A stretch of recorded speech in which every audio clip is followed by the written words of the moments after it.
தமிழ் கட்சி தலைவர்கள் என்ன செய்கிறாங்கன்ற ஒரு கேள்வி தமிழ் மக்கள் மனநிலையில் இப்போது இருக்குது. அது ஒரு புறம் இருக்க, இப்போ இந்த அண்மை காலமாக சர்ச்சைக்குரிய விடயமாக கருதப்படுகின்ற இந்த கிவுலோயா திட்டம். இந்த கிவுலோயா திட்டத்தில் தமிழ் கட்சிகள் அனைத்தும் சேர்ந்து அண்மையில் வவுனியா மாவட்டத்தில் ஒரு போராட்டத்தை மேற்கொண்டிருந்தாங்க. கிவுலோயா திட்டம் தமிழ் பிரதேசங்களுக்கு தேவையில்லை. உதாரணமாக சொல்ல போனோம்னா அந்த மகாவலி திட்டம் குடியேற்றம், சிங்கள குடியேற்றத்தை கொண்டு தமிழ் பிரதேசங்களில் வைக்கின்ற இவ்வாறான ஒரு செயற்பாடு காலங்காலமாக இது கிவுலோயா திட்டம் கோட்டாபய ராஜபக்ச காலத்திலே ஆரம்பிக்கப்பட்டு அது நிறுத்தப்பட்டு திரும்ப இந்த அரசாங்கம் வரவு சில திட்டத்திலே அதுக்கான நிதிகளை ஒதுக்கி வைக்கப்பட்டு இந்த திட்டம் மேற்கொள்வதற்கான நடவடிக்கைகள் எடுக்கப்பட்டிருக்கு. அப்போ இது தமிழ் பிரதேசத்துக்கு தேவையா?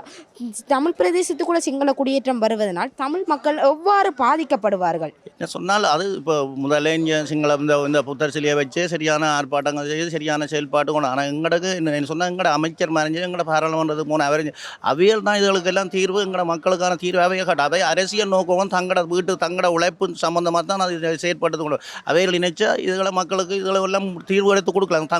தமிழ் பிரதேசத்தில் இந்த ஒரு சிங்கள மயமும் ஆக்கலை தமிழருக்குரிய இடம், தமிழற்ற இடம்.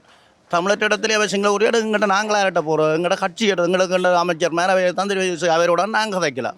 நாங்கள் இப்படி உங்களோட காட்சி போன வரை எங்களுக்கு அவை தான் இதுக்கான முடிவு எடுத்து தரணும். மக்கள் இவ்வளோ ஏற்பாட்டாங்க செய்ய இவ்வளோ போலீஸ்காரெல்லாம் இவ்வளோ அட்டப்படுத்தின இதற்கான முடிவு எடுக்கல.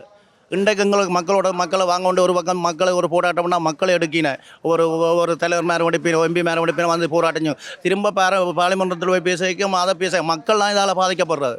அவை தாங்களோட உழைப்பு நோக்கத்தோட ஒரு அரசியல் சம்மந்தப்பட்ட அரசியலை தாங்கள் வளர்த்து கொண்டு போய் தாங்கள் எங்களுக்கு நல்ல மாதிரி கதைப்பின அப்புறம் அங்காலவே அந்த வளம் ஒரு வளம் கதைப்பின.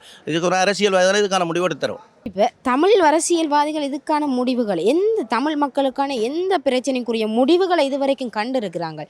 அவங்க இதை பற்றி கதைக்கிறாங்களா? இப்போ நாங்கள் அதுக்கு நோமலாக எடுத்து கூட எங்களோட கொடியான் சந்தையில் இவ்வளோ பிரச்சனைகள் வளர்ந்து கொண்டு இருக்குது. எங்களை சொந்த அதே மாதிரி ஒரு அரசியல்வாதி எங்களோட கேட்க எங்களோட கூட்டம் பண்ணால் எங்களோட வாங்க இப்போ திரும்ப எம்பிபின வளம் போய் எம்பிபின வளங்க வைப்பான். அப்படி சொன்னால் இந்த ஒரு அரசியல்வாதி இவனையும் நம்பக்கூடிய மாதிரி நாங்கள் நம்பி நடக்கலாது. நாங்கள் எங்களோட தனி வழியெல்லாம் நாங்கள்